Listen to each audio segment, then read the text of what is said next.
میرا جو سوال ہے عموماً پوچھا جاتا ہے کہ بہن کا حصہ، بیٹی کا بہن کا حصہ،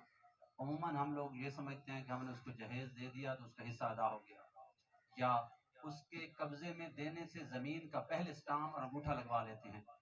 اور یہ سمجھتے ہیں کہ شاید ہم نے اس کا حق ادا کر دیا۔ اگر وہ انگوٹھا لگا کر نہ دے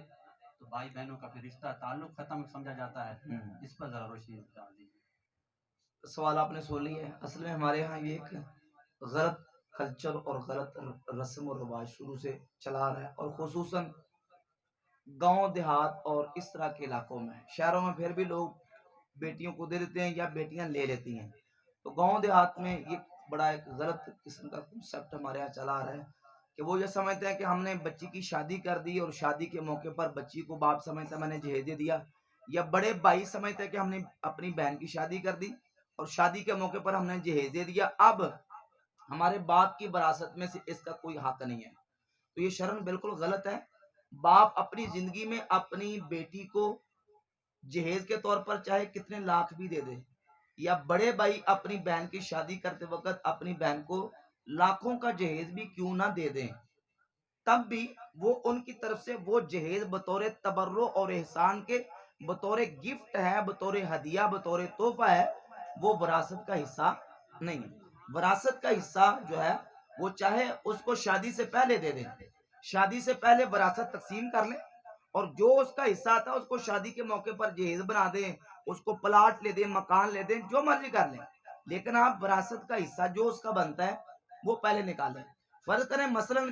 اس کا وراثت کا حصہ 1 لاکھ روپے بنتا ہے، تو بھائی وہ 1 لاکھ ڈال کے 2 لاکھ اور ڈال کے 3-4 لاکھ کی اس کی شادی کرتے ہیں، وہ اپنی جگہ پہ۔ اور یہ بھی ہو سکتا ہے کہ بھائی 2 لاکھ روپیہ 3 لگا رہے ہیں اور اس کا بنتا ہے 15-20 لاکھ روپیہ باپ کی وراثت میں سے۔ تو وراثت جو ہے یہ شریعت کا حکم ہے کہ آپ نے اس کو دینی ہے۔ اگر باپ ہے تو اس کے فوت ہونے کے بعد اس کی بیٹی کو، بیٹوں کو جو وراثت اس کا تقسیم ہوتی ہے اس طریقے سے وہ تقسیم ہوگی۔ یہ جو جہیز کے چکر میں وراثت کے اوپر غاصبانہ قبضہ کر لیتے ہیں بیٹیوں کے، بہنوں کے، یہ بالکل ہرگز شرم درست نہیں ہے۔ اور ایک یہ بھی ہے کہ بعض کا ان کو نفسیاتی اور ذہنی طور پر دباؤ ڈال دیا جاتا ہے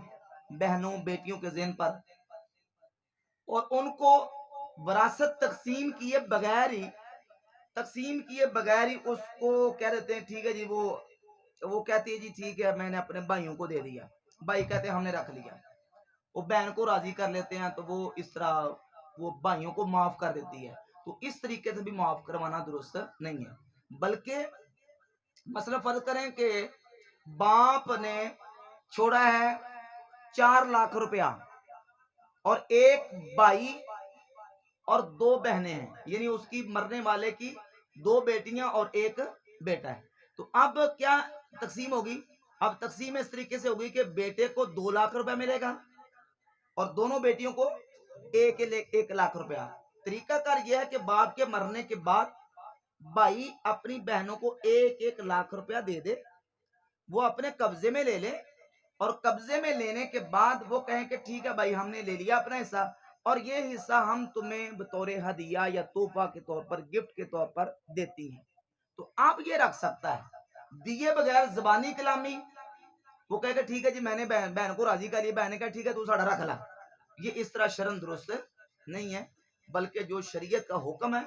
شریعت کے حکم کے مطابق پہلے وراثت کو جو شریعت کے احکامات ہے اس کے مطابق اصحاب فرائض کو، پھر اسبات کو اس طریقے سے تقسیم کر کے تو بہنوں کو بیٹیوں کو حصہ دیا جائے،